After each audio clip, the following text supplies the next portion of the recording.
Hi again to all board of directors of Cisco MMU Semiconductor Limited.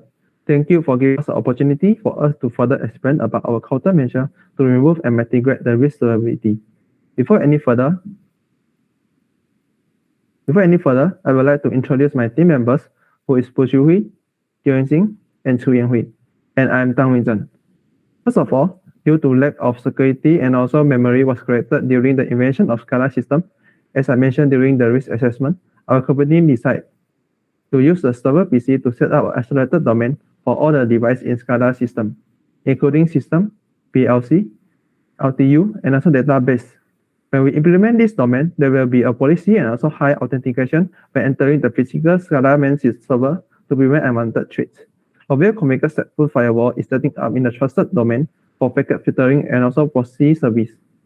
Stateful inspection to monitor active connection to determine which network packets to allow through the firewall, and only allowed to have one inbound from one specific device, which is CPU1, and prevent any outbound from this domain to other devices by not allowing packet to pass through the firewall unless they match the established rule set, where the source and destination of the rule set is based upon the internet protocol address and port. There's also another CPU, name it as CPU1, as the PC will be having the main connection to the SCADA main server.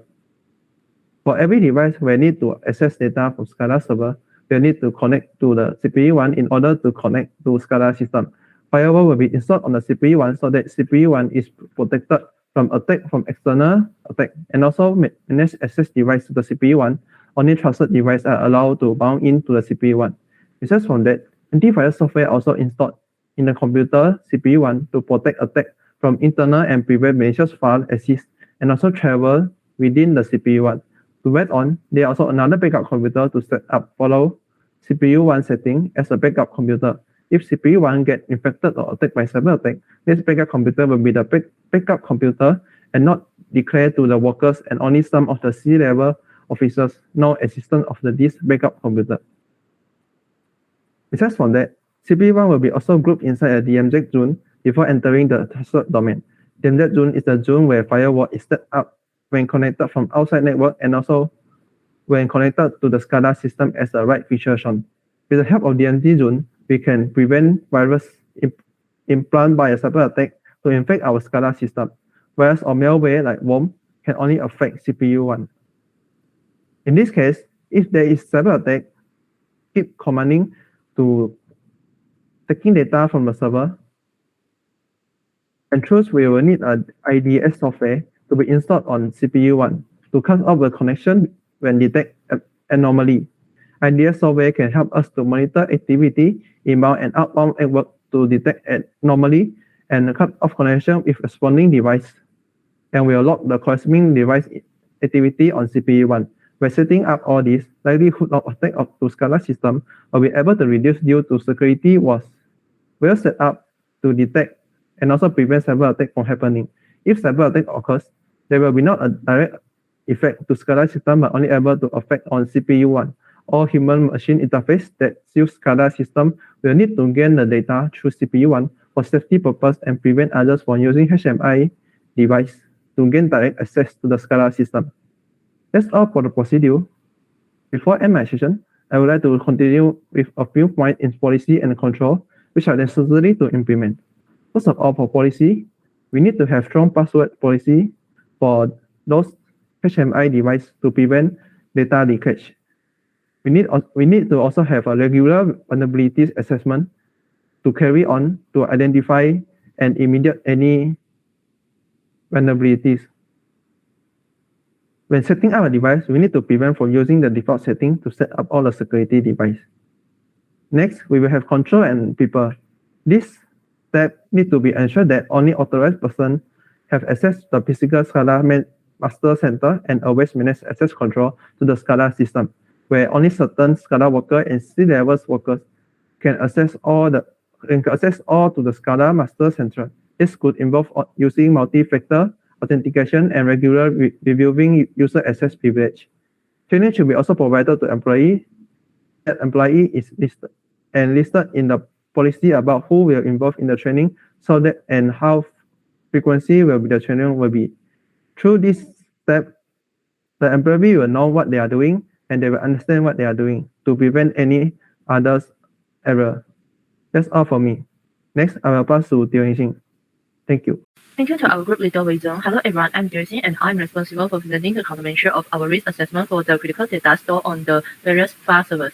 The countermeasure that we provide for weak access control is to implement an access control policy. Access control policy is a comprehensive set of procedures and guidelines that govern the management of access to critical data. It defines the roles and responsibilities of individuals access the data, establishes authentication requirements to verify their identity, and mandates regular access review to ensure that access rights align with job roles and responsibilities. By implementing an access control policy, we can enforce the principle of least privilege, ensuring that individuals only have access to the data necessary for their job functions. This reduces the risk of unauthorized access, unauthorized disclosure, data breaches, and tampering with sensitive information. The benefits of an access control policy are manifold. It provides protection against unauthorized access by setting clear boundaries and access controls. It establishes consistency and security in access management practice across the organization by communicating the policy and associated expectations to employees. We enhance their awareness of their access-related responsibilities and foster a culture of security. To successfully implement the access control policy, it is important to involve key stakeholders such as IT, security, and management teams. Regular updates should be made to the policy to align with evolving security requirements. Communication efforts should ensure that employees are aware of the policy and their specific responsibilities. Additionally, compliance monitoring should be conducted to regularly review and assess access rights, ensuring that the policy remains effective in mitigating the risk of weak access controls. By implementing an access control policy, we can enhance our organization's security posture, reduce the risk of unauthorized access, and protect our critical data from potential breaches or tampering. For the lack of proper backups, we provide the backup and recovery policy as the countermeasure. The backup and recovery policy is a set of guidelines and procedures that govern the systematic and secure backup of critical data, as well as the processes for its recovery in the event of hardware failures, natural disasters, or unforeseen events. The policy outlines the frequency at which backup should be performed, ensuring that data is backed up regularly to minimize the risk of significant data loss. It specifies methods to be used for backups, such as full backups or incremental backups, and identify suitable storage locations, whether on-premise or in offset facilities, to enhance data redundancy and protect against physical damage or loss. The backup and recovery policy also defines retention periods for backups, ensuring that data is retained for a sufficient duration to meet operational and regulatory requirements. It emphasizes the need for encryption during the backup process to safeguard the confidentiality and integrity of sensitive information, preventing unauthorized access or tampering. Periodic testing of backup is another crucial aspect of the policy. It mandates the verification of backup data to ensure its completeness and reliability, enabling organizations to confidently rely on backups for data restoration. Regular tests also help identify any potential issues or errors in the backup process, allowing for timely remediation and improvement for backup strategies. Furthermore, the policy addresses the importance of documenting backup procedures, provide clear instruction for IT staff involved in performing backups, data verification, and restoration. It also highlights the need for maintaining an inventory of backup data, including details such as backup data, backup dates, storage locations, and associated metadata, facilitating efficient data retrieval and management. By implementing the backup and recovery policy, we aim to mitigate the risk of permanent data loss or corruption. This proactive approach ensures the availability and recoverability of critical data, safeguarding against the potential disruptions and financial loss that could arise from data loss. The policy also helps organizations remain compliant with legal and contractual obligations, as it establishes clear guidelines for data retention and protection. Ultimately, the backup and recovery process is essential for the seamless and continuity of our business operations, providing a structured framework to address the vulnerabilities of lagging proper backups. It enables us to minimize the impact of unforeseen events, safely recover from data loss incidents, and maintain the integrity and availability of our critical data assets. And then I will pass to our next member. Thank you. Thank you, Yixing. Hi everyone, my name is Chu Yang-Hui. So we have suggested a few countermeasures to address the vulnerabilities and threats we have previously identified in the risk assessment for financial, procurement, maintenance, and production servers. First, we will start with the policy.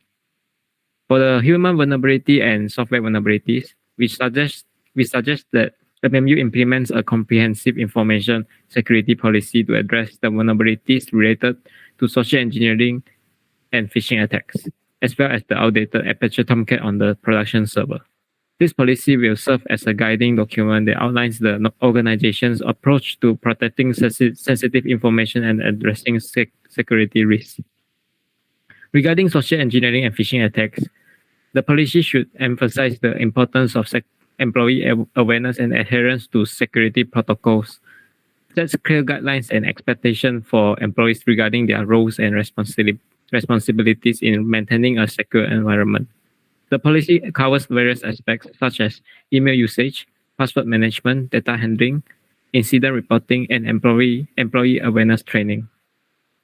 In the case of the outdated Apache Tomcat on the production server, the information security policy should address the need for regular patch management and system updates. It should outline the procedures for identifying, testing, and applying patches to mitigate vulnerabilities. Furthermore, the policy should emphasize the criticality of maintaining up-to-date software versions to ensure the integrity and availability of the company's production processes. Moving on to the procedures, we suggest that the incident response procedure should be implemented.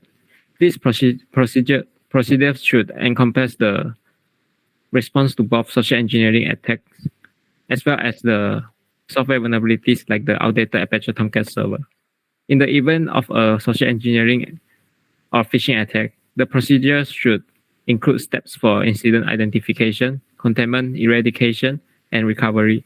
It should outline the roles and responsibilities of employees, IT staff, and management, along with clear communications channels and reporting mechanisms.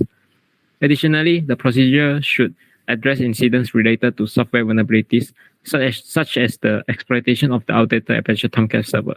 It should include procedures for promptly detecting and analyzing the exploit or suspicious activity, patching or updating affected systems, conducting thorough vulnerability assessments, and verifying the effectiveness of remediation measures. We also suggest MMU to implement a few controls as countermeasures. First, MMU should implement robust email filtering and anti-phishing solutions to automatically detect and block suspicious email containing phishing attempts. These controls can analyze email content, attachments, and links to identify potential threats and prevent them from reaching employees' inboxes. In our attempt, a simple Google Drive link worked because MMU did not have a robust email filtering control to identify email containing malicious links. Secondly, MMU should also establish a robust vulnerability management program to identify, prioritize, and remediate vulnerabilities in software and systems. This includes conducting regular vulnerability assessments, leveraging automated scanning tools, and promptly applying patches and updates to address non-vulnerabilities, such as the outdated Apache Tomcat of MMU production server. A well-defined patch management process should be in place to ensure that patches are tested and deployed in a timely manner to minimize the window of opportunity for attackers to exploit vulnerabilities. So, as mentioned in the procedure just now, employee training and awareness programs must be provided. MMU should provide comprehensive training programs and ongoing awareness campaigns to educate employees about the risks and impacts of social engineering and phishing attacks. This training should cover topics such as recognizing phishing emails, understanding common social engineering techniques, and fostering a security-conscious mindset. MMU should also establish a dedicated incident response team comprising skilled professionals responsible for promptly detecting, analyzing, and responding to security incidents related to social engineering, phishing attacks, and software vulnerabilities. These teams should be well trained and equipped to handle incidents, conduct investigations, and implement appropriate countermeasures. Clear role, responsibilities, and escalation procedures should also be defined to ensure an efficient incident response. This team must also follow the incident response procedure that we mentioned just now. Thank you, and I will pass on to the next member. Hi, my name is Chu Hui, and I am responsible for the countermeasure for Microsoft Office 365 suite for the business communication. And as I mentioned previously at the presentation, the risk like data breaches or any vulnerabilities, there is actually few countermeasures that we can actually go for it. And there is few more alternative over here, which is the first one to enforce the strong password. And then we should also conduct regular security awareness and also establish an incident response plan and always regular patch update our system. And also most importantly, to deploy an anti-malware, antivirus solution.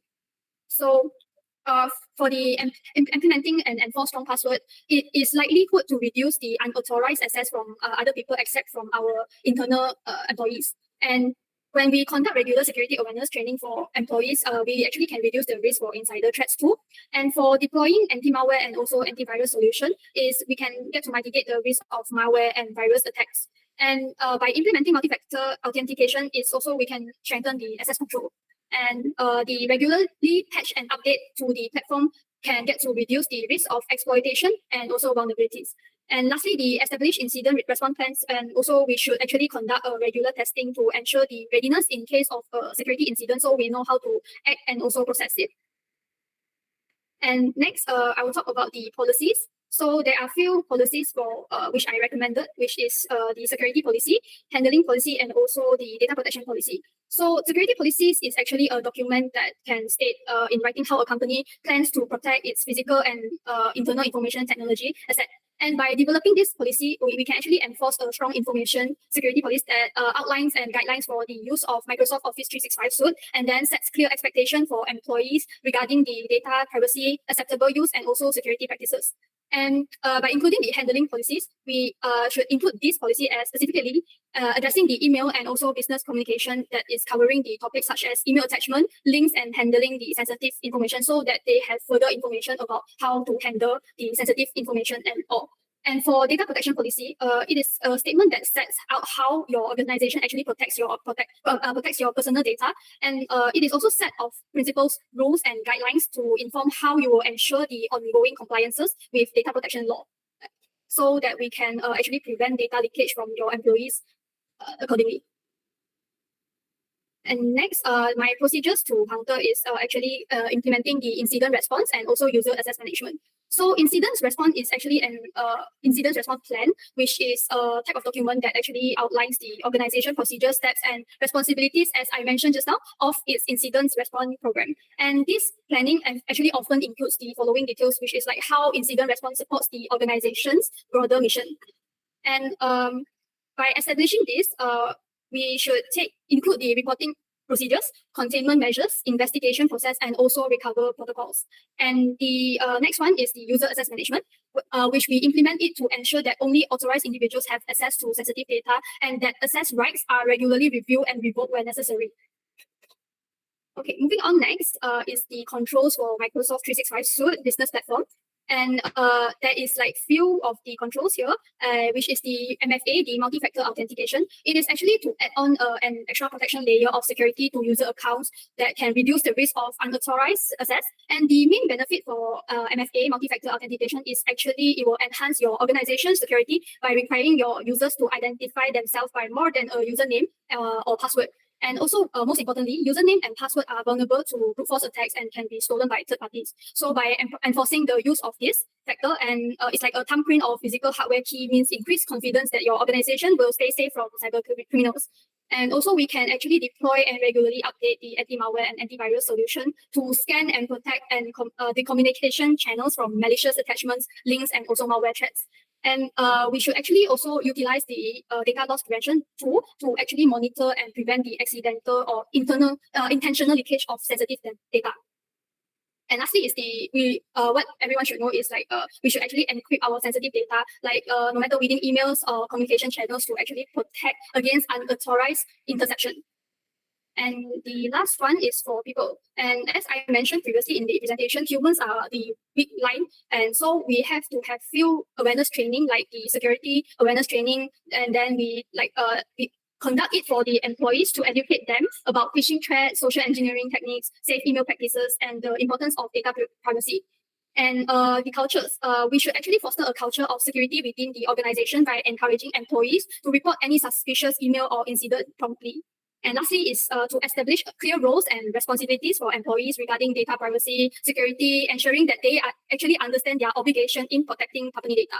And for my conclusion, that it is essential to integrate this countermeasure into the organization's existing security framework and continuously assess their effectiveness. Like regular reviews, audits, and updates should be conducted to ensure that policy, procedures, control, and people are aligned with evolving threats and industry best practice. And that's all from me for the countermeasure for Microsoft 365 suite for email business. And also this is the end of our presentation. So thank you very much.